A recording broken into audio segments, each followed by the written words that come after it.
कभी कभी क्या होता है ना, जो पेरेंट्स होते हैं वो अपने बच्चों को अच्छे से नहीं समझ पाते हैं। ऐसा क्यों? बच्चों पर चिल्लाना, गुस्सा करना, बच्चों की बातें नहीं समझना, बच्चा कुछ बोलता है तो उनका उल्टा जवाब देना कि नहीं तू ऐसा है, तू ये नहीं कर सकता। क्यों एक पेरेंट्स से ये बच्चे का मोटिवेशन या उसका जो मॉरल है वो लो कर देते हैं? ऐसा क्यों? और क्या होता है, किसी किसी घर में क्या होता है ना, घर में पेरेंट्स झगड़ते हैं, लड़ते हैं, वाइफ हस्बैंड आपस में लड़ते झगड़ते चिल्लाते हैं, हस्बैंड वाइफ पे चिल्लाता है। तो क्या होता है ना, एक मेंटलिटी बच्चे की ऐसी हो जाती है कि ये चिल्ला रहे हैं, ये क्यों चिल्ला रहे हैं, तो वो क्या हो जाते हैं, डिप्रेशन में चले जाते हैं। कि मतलब एक होता है ना, बच्चों के सामने अगर जैसा व्यवहार हम करेंगे तो बच्चा वैसा ही सीखेगा। हम चिल्लाएंगे, लड़ेंगे, झगड़ेंगे तो बच्चा वही सीखेगा। अगर हम प्यार से रहेंगे, पूजा पाठ करेंगे और अच्छी बातें करेंगे तो बच्चा अच्छी चीज़ें गेन करेगा। तो क्या होता है ना, जो छोटे बच्चे होते हैं, देखा होगा कभी 11th-12th की चीज़ें हमें इतनी याद नहीं होगी, स्कूल की पढ़ाई भी, जितना बच्चा ABCD लर्न करके रखता है, क्योंकि वो बचपन में होता है। बचपन में देखो, बच्चे से अभी तक भी पूछो किसी से कि ABCD सुनाओ तो एकदम सुना देते हैं। ऐसा क्यों? ऐसा हम 8, 9, 10, 11th के सब्जेक्ट क्यों नहीं सुना पाते हैं? क्योंकि उस टाइम हमारी मेमोरी क्या होती है, शार्प। तो क्या होता है ना, कोई बच्चे लेट ग्रोथ करते हैं और पेरेंट्स सोचते हैं कि हमारे बच्चा लेट ग्रोथ कर रहा है, तो ऐसे बिल्कुल ना घबराए। क्योंकि क्या होता है ना, बच्चे भी सब एक जैसे नहीं होते हैं, अलग अलग होते हैं। कोई जल्दी ग्रो कर रहा है, कोई लेट ग्रो कर रहा है।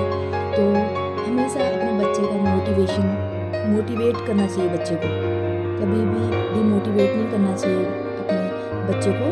तो क्या मैं हमेशा यही एडवाइस दूंगी बच्चे के लिए कि बच्चे को प्यार दे, जितना हो सके प्यार दे, और कभी भी बच्चे को किसी के पास ना छोड़। हमको लगता है ना, बच्चा कुछ समझ नहीं रहा है या बच्चा कुछ रिप्लाई नहीं कर रहा है, लेकिन ये बिल्कुल मत सोचना, बच्चा सब समझता है। कभी कभी होता है ना, छोटे बच्चे भी 1 मंथ के बेबी भी समझते हैं, लेकिन वो रिप्लाई तो नहीं कर पाते क्योंकि वो बात ही नहीं कर पाएंगे। वो भी एक एज होती है, माइलस्टोन डेवलपमेंट होता है, जैसे कि 1 मंथ में ये होगा, 2 मंथ में ये कर पाएगा बच्चा।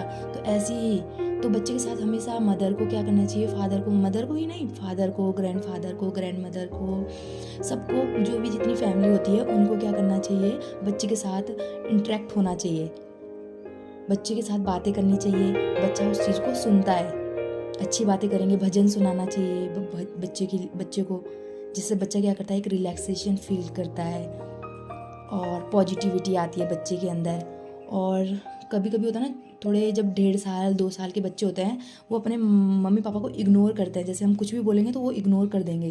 तो ऐसा बिल्कुल नहीं है कि बच्चा आपको सुन नहीं रहा है या आपको देख नहीं रहा है। बच्चा सब कुछ सुन भी रहा है और आपको देख भी रहा है। बस आप बच्चे के साथ धैर्य बनाए रखें और धीरे धीरे बच्चे को लर्न करवाते रहें, आगे की चीज़ें या प्राकृतिक चीज़ें बच्चे को बताते रहें। और मेनली यह है कि जितना आप बताओगे उससे ज़्यादा है कि आप प्रोसीजर करो, मतलब है कि बच्चे को वो चीज़ दिखाओ, डेमो करवाओ। जैसे कि हम कभी होता है कि हम बच्चे को बोल रहे हैं कि बेटा कि हमें मेले में जाना है या पार्क जाना है, तो बच्चे को हम घर में ही बैठ के बोलेंगे कि हमें वहाँ जाना है, ये जाना है। बच्चे को क्या पता होगा कि कैसे जाना है, वो क्या होता है। बच्चे को वहाँ लेके जाएंगे, वहाँ पर बहुत सारे लोग दिखेंगे, तभी तो बच्चे को पता चलेगा कि नहीं ये पार्क होता है, ये मेला है, ये हॉस्पिटल है, ये स्कूल्स है। तो बच्चे के साथ ऐसे ही हमें क्या करना चाहिए, IPR मेंटेन करना चाहिए और बच्चे को कुछ भी चीज़ होती है लर्न करवाना चाहिए हमें। क्योंकि जो बच्चे का माइंड होता है उस टाइम पे बहुत ही ग्रो करता है। जितनी भी चीज़ हम बोलेंगे, बच्चा आज नहीं तो 1 मंथ बाद उसका रिप्लाई ज़रूर करेगा या 1 ईयर बाद उसका रिप्लाई ज़रूर करेगा। तो बच्चे के साथ क्या बोला मैंने, धैर्य।